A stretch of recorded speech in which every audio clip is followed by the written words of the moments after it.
Hey everybody, welcome to the Ronline Report. Today's guest is someone I really should have known about because he's in Boston, he's a pro, he's a good pro. He just beat out Abner. How many guys were in your class? Like 30, 40? I think was it 30, 31, I think. 30 professional classic physique men, and this guy in his first pro show beats them all.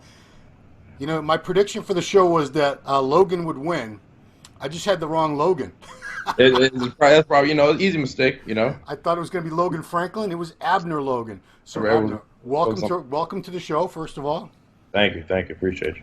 So yeah, I don't know why I haven't heard about you. I guess it's because you've only been competing a very brief time. I have. You turned pro at the Nationals last November. Yes, in Miami. And as a tall class, obviously, because what do you go by, 6'1" or 6'2"? 6'1" and some change. Okay. 6'1". If you're in the NFL or pro wrestler, that would be like 6'5". If it was NFL, I'm taking 6'2" all day. They automatically bump up a couple inches. So let's find out all about you, Abner. What was I imagine you were a very athletic kid, or were you? Yeah, I've been involved in athletics all my life. Basketball was the main sport until I realized I wasn't going to be 6'6". And then I kind of picked up football. I played football a little bit when I was younger for about 3 years, like Pop Warner. But that was never really the main sport. I also played track, did lacrosse. So I was really active. It wasn't until I started taking football seriously, probably about my junior year of high school, where like sophomore year I was doing really well at it, but that was not my main. Basketball was everything. Yeah, that's weird. You got away from football for years and years, and you came back, and that turned out to be what you excelled at. Yeah, it just was what I guess was better for my body maybe because I was I guess for basketball you got to be like 6'3" or 6'4" to be a point guard, or that's kind of the expectation, but that wasn't really where my game was. So I realized that I would be better again in terms of looking for athletic scholarships and stuff like that, play football. So I was training at a place in Massachusetts, actually pretty close to here. It's in Woburn, called Athletic Evolution. I trained there for a while. I even did some cardio sessions over there before prep, to really get the conditioning down. Different type of conditioning when you just walking on a treadmill. But went there my junior year, and that really kind of propelled my athleticism. So I was playing like a tight end. Then I went to go and play running back at a Dexter school for my final 2 years of football, and then that's when I got a scholarship, and that's kind of when football was the move. Football was everything. So were you weight training from a young age? Because that's pretty standard for a lot of, even in the middle schools now. Middle schools and high schools, they all have weight rooms and strength coaches. So were you doing all that? Yeah, I was working out when I was like 12 and 13, but it really wasn't. It was just because I know girls like dudes with like abs. So I was like, I was just trying to work out to look good, but it was like maybe when I was like 15, I kind of got really serious into working out, and that's really what I would do even when I was in high school. After school, do work, and me and my buddy Marvin just go to the gym. So I've been training for a while. I just didn't have any vision as to what I was training, which is why it's like kind of different from bodybuilding as it is from football. So all those years when you were real young, were you aware of bodybuilding, and did you follow it in any way, shape, or form? Like some guys, they have kind of an idea. I like Sean Ray, or I like Ronnie Coleman. I knew who Ronnie Coleman was, because I used to watch some videos, get me pumped up. I saw it, and I never really thought at that age that was what I wanted to do. I just always thought it was cool because the muscles and stuff like that. I've always been fascinated with muscles. But even when I was playing football, I wanted real big arms. Right. I wanted the arms look good out the jersey and stuff. The whole look. I don't know. Have you ever seen those pictures of Ronnie when he was at Grambling State in his football jersey with the 22-inch arms? See something like that. Yeah, that's cool. That was what was cool to me. So yeah, I was aware, but that was never really. At the time, that was not the focus. That was not even a thought. But looking at you now, you're a specimen. You're not a regular human being. Pretty much anybody with an IFBB pro card now, unless they turn pro as a masters or something, you're something special beyond what the regular person with the structure and the muscle bellies. Did you ever? When was the first time that you noticed that your physique, your development was different from the other kids around you? I always been kind of like a little bit more like developed because like I said, I was always into the fitness and just like I was like I wanted big arms, I wanted abs and stuff like that. So I was always into working out. So I was always one of the more developed people. Maybe even in college, I was always one of the strongest people in the weight room or something like that. But that's something that was something I loved. That was always one of the best parts of just athletics. I love to train. Yeah. So, But really, in terms of development, when I'm talking about in in a bodybuilding sense, yeah, really wasn't until like I did maybe like my first show. Oh, okay. My first show where I had some people who were like yeah my buddy Frank who I actually just seen, he told me, and we were trained as a Equinox or whatever, so he was telling me that dude, you could be pretty good if you just had a little bit of vision, which is the case, it's the truth. So, but your first goal, your first dream was NFL, and man, you actually made it. You came that close to getting into the season. So you were signed by the Buffalo Bills, correct? yes. And then, most people, they just assume being signed means, okay, you're all set, $1 million contract, and you're guaranteed a spot on the team. But I guess that's not accurate in any way, shape, or form. Absolutely. That's exactly what everyone thinks. Absolutely. Yeah. I mean, I wish. Wrong sport. They're not getting guaranteed money and stuff like that right now, But like I said, it was like I was up there and it was it was a grind. Everyone just assumes that you get this big lump sum of money. That's not how it works. And it's a business at the end of the day. It's not like any hard feelings, but business is business. I got cut. So give everyone an idea, because I told you before we started, I'm a moron. I don't know much about football, which a lot of guys say you're not an American. Same. Don't joke. But, like, how many guys start off training camp, and how many of them end up actually on the roster? So they have right now about probably 90 plus guys or something like that, and by the end of the season they have to make it's a 56-man roster. Okay, so almost half the guys don't make it. So it's a significant cut that you have. There's a lot of that's why there's a lot of players always out in free agency. They have to cut a lot. And the hopes, even if you get cut, is that another team picks you up, and it's a big pot because you got people from the years before and prior and stuff like that. So it's likely that people don't get picked up for time on for a fixed amount of time. And are they watching you to see if your knees certain areas are already banged up? Oh yeah, absolutely. Like that that stuff plays a huge role into if they even sign you. Yeah. If you have any type of medical histories, you have to go and do some type of clearance with the NFL, and if you know anything, if you've seen the combine, they make sure you are in tip-top shape. Right. But did you already have a bad knee injury before that? I tore my ACL. Ouch. Yeah, I tore my ACL, lateral meniscus, and MCL. Oh boy. Yeah, my junior year of junior year of college. Wow. Yeah, junior year is actually the second day of camp. My junior year, second day, non-contact. Wow. So do you get those replaced, or what happened? So I actually had to go and get it surgically repaired. So I have a double bundle, which is I have 2 ACLs in my right knee. Nice. Right now, so it's super strong right now. But that rehab, I wish it on nobody. Wow. It's a painful process, but it's a possible thing, with a little determination and things like that, with the technology they have, I mean, your leg, I saw what your legs look like. Clearly you're fine now. So Yeah. It wasn't. I lost a lot of muscle, but it was a lot of work to get that muscle back. And then it was kind of interesting. No one ever really said I had small. Well, this is gonna sound weird. No one ever said I had really small leg until my first show where I first dieted down. A lot of that leg mass went. I was like, whoa, he's springing. So take me through the process of, here you are on the Buffalo Bills camp. You get cut at the end of camp. And I'm sure you're like, well, now what do I do? So what did you do? After I got cut? Yeah. After I got cut, you get your stuff. And you probably won't even believe how swift you're gone. But I mean, like, it's almost like you just get wiped off the face of the earth. I mean, I've seen people get cut, and I mean, like, I was just in meeting with them 5 minutes ago. I walk over there, their whole locker is gone from existence. Their name was just stitched on the jersey. It's not no more. I mean, it is real business, real business. So I mean, that, like, it was like the last day they called me in. You know, so we're gonna go ahead and release you.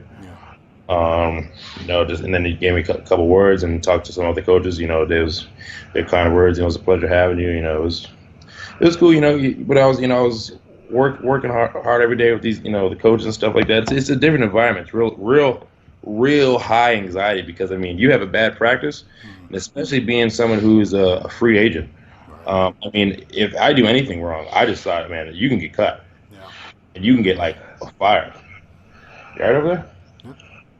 Yeah. No, I'm sorry. So you had, you know, you had your degree and everything. So did you think, well, that's it, I'm not going to be a professional athlete. I'm just going to have to get a real job and be a regular person now? Well, it's like after I got cut, I was like, you know, hopefully I get picked up, you know. So I was like, all right, let me like wait a bit, and I was like, I waited maybe like a week, 2 weeks, but then on the contrast, I was like, you know, I don't want to just be waiting around, and I was like, because you never know when someone's gonna call, and that's kind of like the anxiety with, you know, just being in that situation where it's like at any moment anybody can go. There's no type of security where, you know, and I was like, on top of that, it's more anxiety because it's like, look, I ain't got no money. Yeah. I didn't make it to the regular season, so I was like, and if I'm done, it's like, you know, so I was like, I was home, I was waiting, but I was like, you know, I got to go and get a job. Yeah. So, you know, I went, got a job as a trainer, and then, you know, another trainer, you know, came, my buddy Frank, you know, was like, you know, I always said I like would give, you know, maybe to try, maybe like when I was in college, because people always said like I was always lifting, you know. Yeah. But that was like, but I was, you know, I would even do like extra lifts with some of the other guys, and those dudes actually ended up, you know, being like some other pretty strong dudes too, you know. Those dudes in the NFL right now, and I do extra lifts, and they would be like, you know, you look like a bodybuilder, I look like a wrestler, or something like that, and you know. But I was like, I'd say, you know, I was like, I mean, I would give it a shot, you know. But I was like, that was never, like I said, really the focus. I never really said anything like really like a solid statement that I can remember about it until it was like it was 2015. I remember vividly where I picked up a magazine or whatever, and people were talking about like your plan Bs and stuff like that, their life plans and stuff. And it was a picture of Jeremy Buendia, and I was like, and it was when he was, I think it was like maybe like, I don't know, he's wearing blue board shorts, but he was obviously in competition ready, and I was like to my girlfriend, I was like, see, I could do something like this. Right. And I was like, look at, I was like, you know, I'm developing. I was like, I eat whatever I want. You know? And this is obviously before, like, I was a trainer. This is when I was in college, like 2015 or so. But I was like, I think I could do this, you know. And then it just my buddy Frank or whatever was like, you know, let's go and get it a try. So he introduced me to my coach.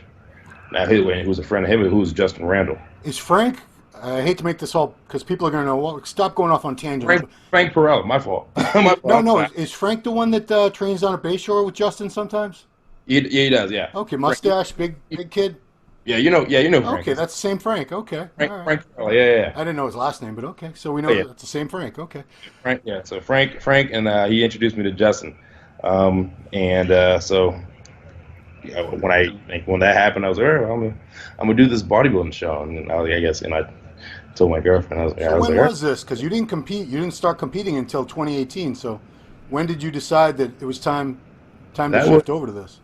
Hold on, let me go ahead and look at this year right now. Hold on. It was 2000. It was 2018. Oh, okay. Yeah, it was 2018, the Powerhouse Classic. Yeah. So okay, so you decided not long before that show that you were going to try it, right?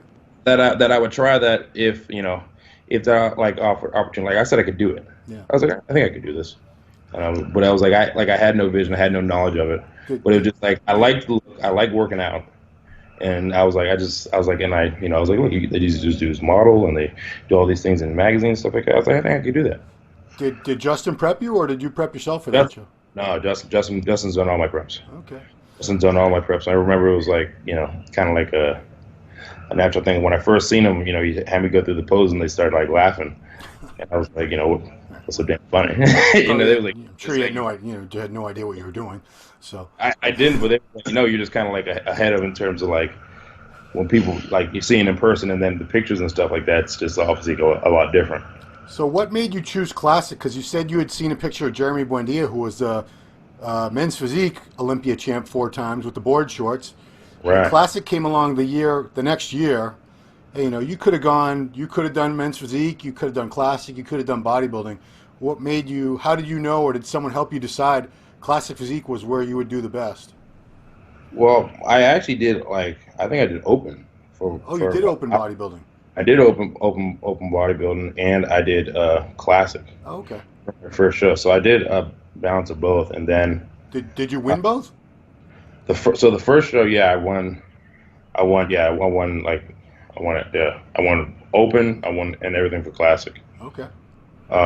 So, but I was like, I didn't like when I seen like what I would have to do for open in terms of the size and stuff like that. I was like, I'm not competing with any of those dudes in the top level. I just don't have that much muscle. Right. And but I was like, classic. I was like, well, it's like, oh, it still looks athletic, it still looks real pretty. It's not like anything too obsessive, I think. And I think it's an attainable look, which is, I think kind of like the premises of the division. But I just really decided I was like, I'll just do classic. I mean, the weight limit for NPC? I It was don't. 230. At 230 at your height, and Yep. as a pro, what is it? 240. Okay, so 10 pounds. And what Yeah. did you come into Tampa at? 239 too. Okay, so right there. Yeah, right there. Yeah. But it makes a big difference because it's like the height is like 6'1". Yeah. If I was 6'1", it's still 230. Right. 6'1" and some change. Like, that change makes a difference. Yeah, a lot of guys are always trying to like step up make themselves a little bit taller. But, yeah, it's tough. I've tried. I can't get any taller. Hey. I'm stuck. Yeah, me and Justin, we know the strife. The struggle is real. But It is.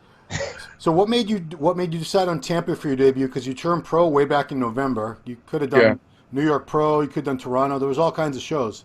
So Right. why Tampa? Because I thought it gave me enough time to bring something new. So I mean, I turned pro in November, and I remember my coach Justin and Steve. I think they had mentioned they was out so New York, and I was like, and New York is like kind of like right around the corner, And it just I feel like it wouldn't be anything like I'm really new with the sport. So when people talk like really like in depth about bodybuilding and like I'll say politics and stuff, I really don't know anything about that, So I'm just like whatever. But I was like, to be a pro, I was like, I got to bring something new. So if I'm just gonna go ahead and diet again, I really haven't taken any time to really grow. And still, like that whole past year, I still haven't had any off season. I just did a show. Yeah. And dieted for the second show, which was the Cutler Classic in Boston. Oh, you were there. Okay, so I saw you last year. Yep. Okay. And then there was like a little time off where I was like, hey, Justin, how do you think I would do at Nationals? Send us some pictures. He was like, well, let's do it. And then he was like, we'll do it. Let's go ahead and do it the right way. Let's go ahead and see how you do at Easterns, which is the week before. Yep. And he's like, that's the biggest show on the East Coast. It'd be good, see, have Steve look at you and stuff like that. Yeah. So, yeah, I did that, and still the time off was maybe like a month and a half, 2 months. It wasn't much time. Right. Yeah. So I was like, all right, let's go ahead and give me some time. Where I was like, all right, how about Tampa? Tampa give me a good couple months where I can go ahead and eat in a surplus, lift, put some size on, bring something new. So were you trying to just put general mass on, or were there certain areas like Justin would have pointed out to you? You need a little bit more of this or that. Well, I mean, from like Justin obviously, like told me what I needed, especially Frank, because I usually trained with Frank and one of those two, and they're close with another coach, Andrew Barry, who I know, but they said that back density, thickness, the back width as well. Then it was like shoulders, there was like your arms obviously are really really developed, because I used to do arms all the time. It was always chest and arms day. Always chest and arms day. That's most guys. Most guys. It was always chest and arms day. But it was like, for the look that they're looking for, and I go off with what are the top Olympians look like, big cap shoulders, they have a big solid back, and back is a body part that was lacking because it never really was. Just no one, it's behind you. No one's thinking of that. Yeah, I mean, So even in football, they would have just had you maybe doing some power cleans, but nothing. You weren't oh yeah, deadlifts, barbell rows, all that stuff. Yep, exactly. Yeah, yeah, that's me, my fault. But yeah, I mean, it was like I was just a lacking body part. But yeah, so I took this time to go ahead and work on some back, work on some shoulders, and everything else. I mean, that I thought personally that they said my legs were good, but I was I want like them to be a little bit more thicker, a little bit more wider. yeah. So I took some time and I just did legs more, but just did it like kind of like a smart way, just where I do it twice a week, some weeks, and sometimes my knees ache. Do it once a week. Do you need to worry? I mean, did you do anything special to keep? You have a really small waist. I don't think you're in any danger of having a big gut or anything like that. But did you practice vacuums? Did you do anything specific to try to keep your waist as small as possible while you put on a little bit more mass? No. No, not really. I mean, I don't do a lot of, I guess, things that people say like deadlifts make your waist big. Yeah. I do a lot of rack pulls. Okay. And I do them heavy. I mean, what do people say? Squatting make your weight? Everyone's got their own theory, but squats and deadlifts are the two things people talk about the most. I mean, being from football, I mean, we squatted all the time, and it was heavy, and it was a lot, So I was like, I mean, I kept the same type of training, and if I did abs, I just keep everything very like linear. Yeah. I didn't do a lot of twisting with weights or anything like that. Just kept it real, just kept it to the basics. I just don't think I have to do anything fancy, to try and keep my waist small. Just I feel like you have what you have, and I was like, if you make your shoulders and back bigger, make your waist look small. Right. So you pulled a sneak attack. Nobody knew you were coming to Tampa. Well, I mean, Justin knew, but I mean, you weren't being talked about. There weren't a lot of big names in the show, period. But like this Logan Franklin, he had a lot of pressure on him because he was on the cover of MD. He's got a huge social media following. A lot of people were expecting him to come over from Men's Physique, where he had been for the past few years, to jump right into Classic and just knock it out of the park first time. Whereas I don't think you had any pressure on you in that sense, because nobody was saying, Logan, you better win this or else you suck. Your first show as an unknown, any top 10 would have been good. Top 5 would have been great. Winning, wow, that's just a phenomenal success. So what was it like for you going into the show? Were you more relaxed because you knew nobody was expecting anything from you?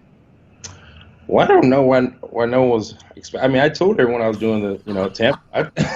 You don't have 1 million followers yet. That's why. I don't have I guess my following isn't many people in the bodybuilding community. I guess but I still I follow the main accounts for them. I mean, on my story, I'm always on the treadmill. I mean, I don't know how. What do you guys? I gotta see how many followers you got. Your Instagram is big_AB.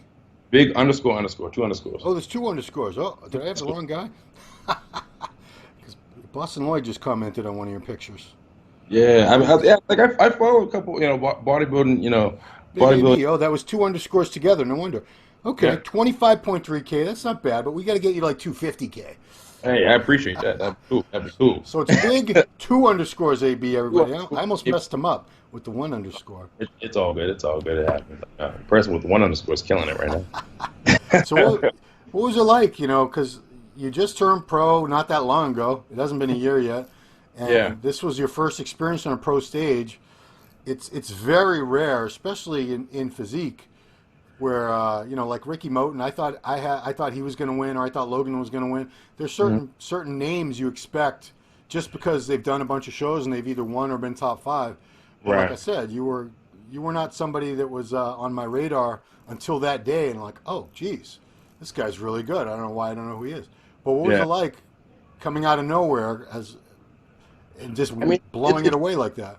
I feel like it's really no pressure. I mean, I'm not really like big into like the physique updates. I mean, it was like, I'm not sure. I mean, I really, it's just like any other prep that I've done. I mean, I was a little bit more hungry for this one, just because when I'm in the off season, like I'm off, but I still I eat my food, I train, but I enjoy myself. Yeah. So when I go back into like bodybuilding prep, this whole like diet, like it's like I get into this like zone where it's like I miss it because I've allowed myself to go ahead and like not be so absorbed with it, you know. So it's like I'm just very like to myself, and then obviously as the weeks go down to it, you know, I'm just more and more just like to myself. But it's, you know, it was, I mean, obviously it was tough, you know, and it wasn't until really, I guess maybe like the last week where my body started to change, where I was like, wait, I may be able to go ahead and bring something really, really special. Because I mean,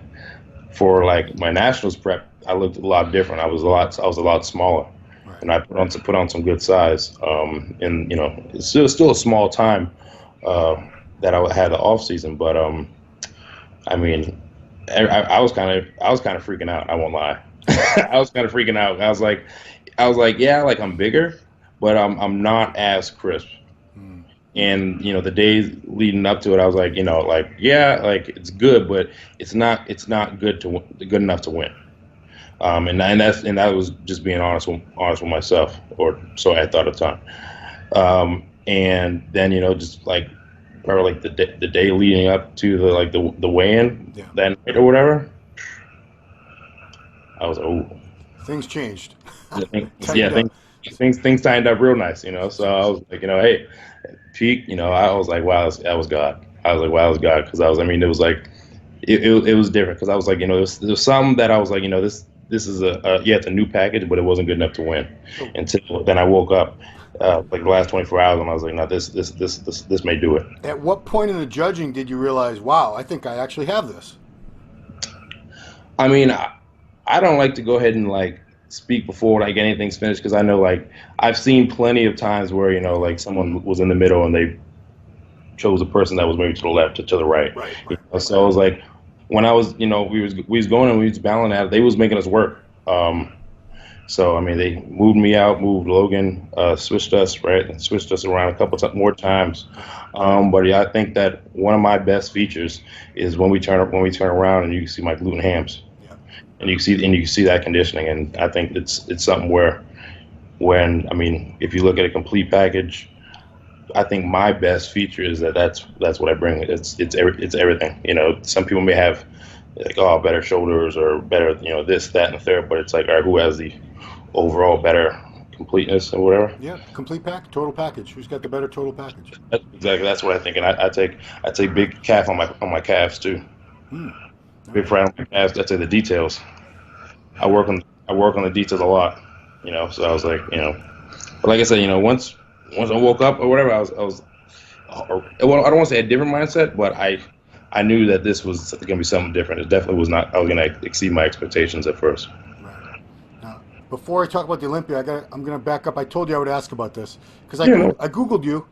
Yeah. Because I used to drive around with. I have a Shih Tzu. I have two dogs, but I have an old Shih Tzu, and I used to have that stupid dog on my lap every day in my car, every day.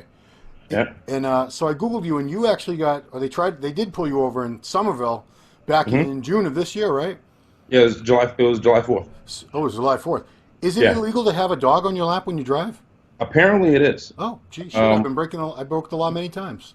Apparently it is. I mean, oh, geez, I did that for years. it was at like a stop. It was like at a stoplight, and I mean, I had my window open. It was hot, you know. I just let her head out. And then, you know, he pulled me over or whatever. But it was, you know, it was using all types of like excessive force and stuff. I mean, it was like, all right, you know, you can't have a dog in there. Like, all right, cool, you know, here's my license, write me a ticket, no issues. Well, luckily you had this thing going, the phone. Absolutely, man. I tell you, it's social media. It's unbelievable what you have to do. I was, you know, and you know, they kind of tried to like break the window and stuff. I'm like, you know, try to like search the car and do all this crazy stuff. I mean, I was like, you know, you guys really must think you guys have like a real criminal here, because like, yeah, I mean, that dog's vicious. It's a poodle Shih Tzu. Mocha. Right there. There you go. I want to see this dog. Mine's a Shih Tzu. Shih Tzus are adorable. Oh, look at that. Yeah, that looks like a terrifying dog. Oh, look at that. So this dog looked like a threat to society, a menace to society. That one was impeding my driving apparently, but hey, I was like, all right, just is what it is. But yeah, though. I can say in my case, my dog did impede my driving because it would bark at me if I didn't sit there and pet it the whole time. So I only had one hand available to drive. I know what you mean. I know, I know what you mean. Okay. So back to the real world of bodybuilding and classic physique and all that. You qualified for the Olympia first at your first pro show.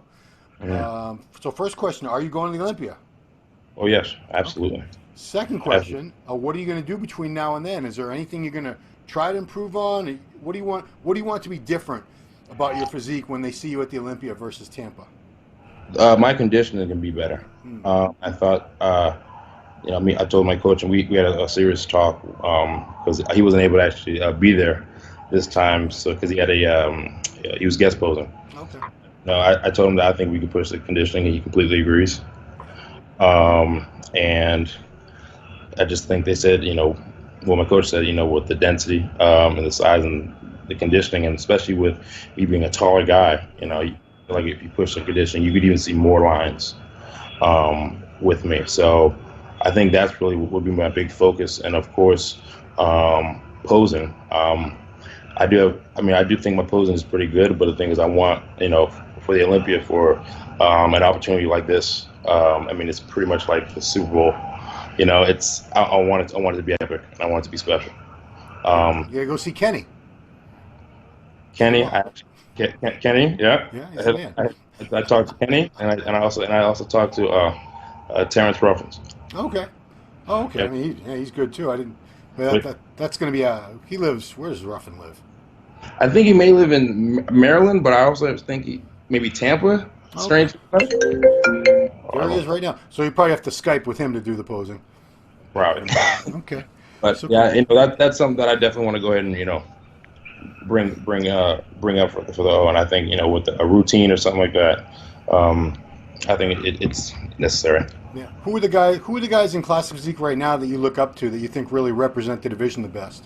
Brion, I think, looks unbelievable. I think that for the past 2 years, just the combination of flow, muscle bellies, and the conditioning, I just don't think it's been able to really be beat. And he's an older guy too, so he has that muscle maturity that you just got to give it time. Yeah. Actually, one of my favorites is Henry Pierre-Arnault. Yeah, I was going to say, a lot of times when I talk to a taller guy like yourself, they tend to gravitate toward the guys who are 6 foot or over. Absolutely. I was like, I just like how Brion's like shape, and then it's just like it just looks so complete. Yeah.